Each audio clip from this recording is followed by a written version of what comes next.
Olha aí, pessoal, mais uma vez o senhor Campos Neto, presidente do Banco Central do Brasil, tão odiado pelo Lula, tão odiado pelo Fernando Haddad e pela esquerda como um todo, né, que querem ver ele pelas costas, mais uma vez o senhor Campos Neto mandou a real, falou as coisas abertamente às claras e disse a verdade para todo mundo que queria ouvir. Olha só o que ele afirmou a respeito da dívida pública brasileira. Na opinião do Campos Neto, então, o governo federal, né, o Brasil, a União, deve tanto que pega dinheiro de investimentos para financiar a sua dívida, não é? Então vamos dar uma olhada nessa sua declaração, feita hoje, dia 19 de outubro, dia que eu estou gravando este vídeo aqui, no evento da FenaBrave, que é a Federação Nacional da Distribuição de Veículos Automotores, realizado lá no estado do Mato Grosso. Vamos ver os argumentos do Campos Neto e vamos explicar o que ele quer dizer com essa história aqui de que o governo pega dinheiro de investimentos para financiar a sua dívida. Antes de continuarmos, deixe o seu like e o seu comentário neste vídeo,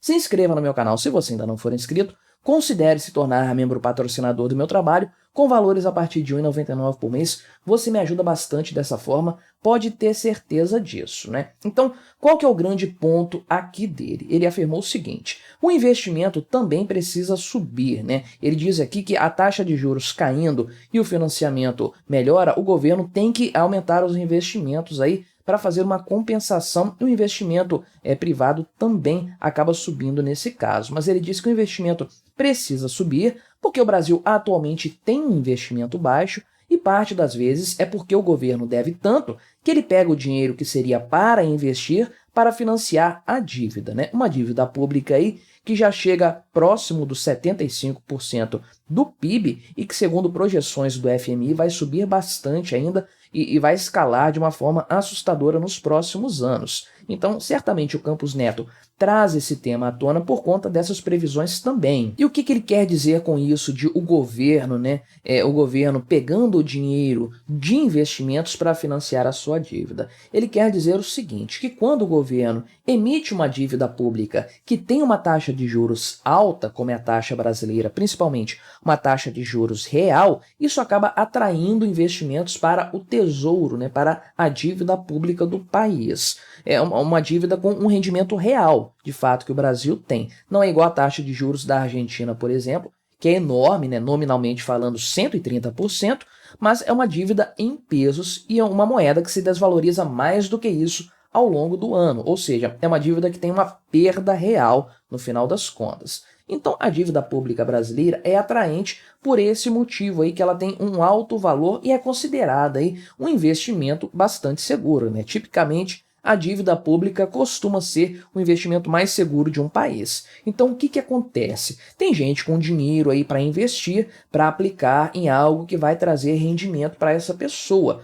As pessoas olham, então, em geral, os investidores, para a questão do rendimento, da rentabilidade e do risco. Então, tem investidores que querem uma rentabilidade alta e aceitam, então, colocar dinheiro em aplicações de risco, geralmente investimento em negócios que estão começando. Tem aqueles investidores anjo, né, que é o pessoal que tem ali um pool, que tem um valor de dinheiro, um fundo, para aplicar em negócios que estão começando do zero. E são negócios extremamente arriscados, né? Os caras investem em 100 empresas, em 100 startups, e a maioria esmagadora delas não vai para frente, vai ser dinheiro perdido. Eles vão ganhar dinheiro com uma ou outra empresa aí nessa história, mas ali no meio vai ter um negócio que vai explodir e vai dar muita renda, muito ganho de capital para esses investidores. Isso aí é um investimento de alto risco. Já outros não querem um risco tão grande assim, tão alto assim, e eles correm para investimentos mais conservadores. Agora, quando o juro real está baixo, mesmo essas pessoas acabam procurando outros investimentos fora do Tesouro Nacional, fora aí da dívida pública.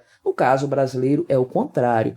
Esse tipo de investimento está muito atraente. O que o governo faz então? Ele suga esses recursos do setor privado aí para os cofres públicos e tira esse investimento de outros lugares, né? Isso aí poderia parar em um CDB bancário para o banco usar isso aí então e emprestar dinheiro para outras pessoas. Isso poderia parar no mercado acionário, fazendo aí compra de ações de IPO, uma nova remessa de ações e tudo mais, enfim. Isso poderia ser pulverizado na economia, dando mais recursos para serem investidos na iniciativa privada. E como o dinheiro é uma mercadoria como qualquer outra, quanto mais oferta de dinheiro existe no mercado para empréstimos, menor é a taxa de juros, que é o preço do dinheiro no tempo, né? Se tem mais oferta de um bem, o preço desse bem cai. Então, na prática, se tivéssemos mais dinheiro circulando para empréstimos, para financiamentos, para investimentos no Brasil, a taxa de juros para as empresas, para os negócios em geral, tenderia a cair. O que acontece é que o governo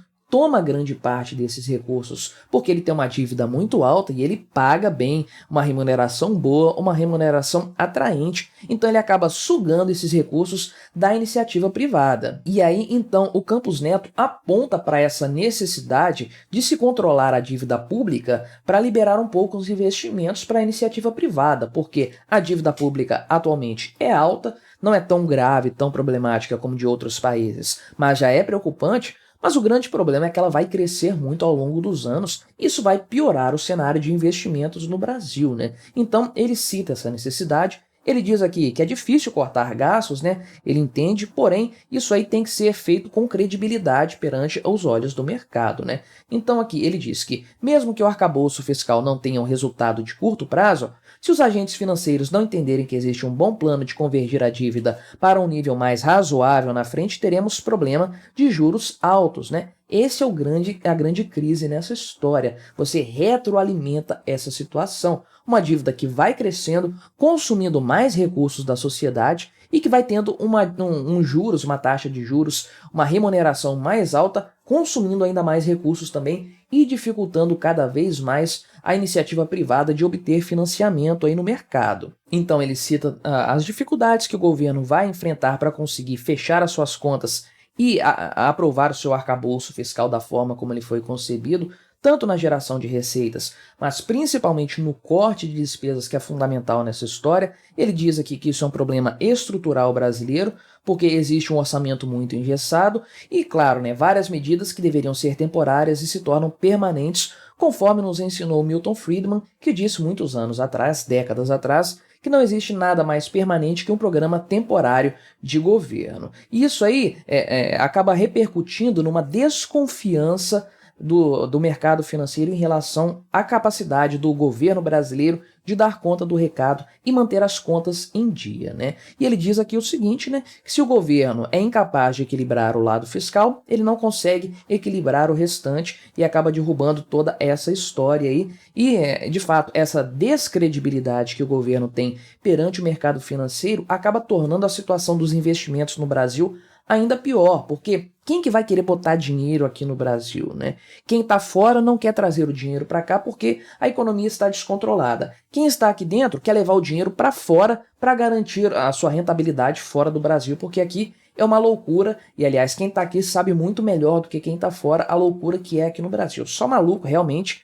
que manda dinheiro para cá no atual cenário. Então, realmente, os dados apresentados pelo governo, as previsões, não tem qualquer credibilidade no mercado. O Campos Neto faz questão de frisar isso aí, inclusive, né? Porque aqui, por exemplo, o Banco Central disse que uma meta de inflação aí é de 3% para o ano que vem, mas a expectativa do mercado é de 3,5%, né? Ou seja, o governo está falando, eu vou botar as contas em dia, e os agentes da economia não acreditam nisso aí. Então, por exemplo, o mercado financeiro acredita que o déficit fiscal brasileiro deste ano vai ser de 1,1% do PIB, sendo que o governo assumiu um compromisso de 0,5% do PIB apenas de déficit, né? Apenas, entre aspas, porque é um valor alto, um valor nominal bastante alto aí. Sendo que em 2024 o governo prometeu zerar a dívida pública, e um completo absurdo que ninguém acredita, e o mercado atualmente, né, está prevendo 0,8% de rombo para o ano que vem. E o IPCA também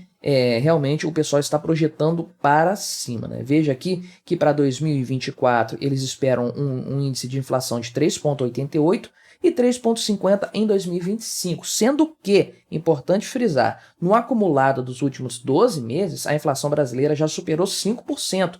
ela está acima do limite ali, o extremo da meta da inflação do Banco Central, que é 4,75, né? Tem ali o centro da meta, que é 3,25, com uma tolerância de 1,5 para cima e 1,5 para baixo. Então, no acumulado de 12 meses, já está muito mais alto do que essa pesquisa Focus aqui, o boletim Focus do Banco Central. Então, o que o Campos Neto está dizendo aqui, basicamente, é que o Brasil tem um grande problema em relação à sua dívida pública crescente. O grande desafio é esse, não é nem o tamanho atual da dívida, é a perspectiva de que ela vai continuar crescendo, obviamente tendo um governo Lula aí no poder, com Fernando Haddad sendo o ministro da Fazenda. Não existe qualquer possibilidade de contenção de gastos aqui no Brasil. A solução brilhante que o PT propõe é consumir mais recursos ainda da sociedade, da iniciativa privada, com mais impostos, com mais tributação, o que não vai levar a lugar nenhum, obviamente, e que sequer será possível por conta daquela questão da curva de Laffer e tudo mais,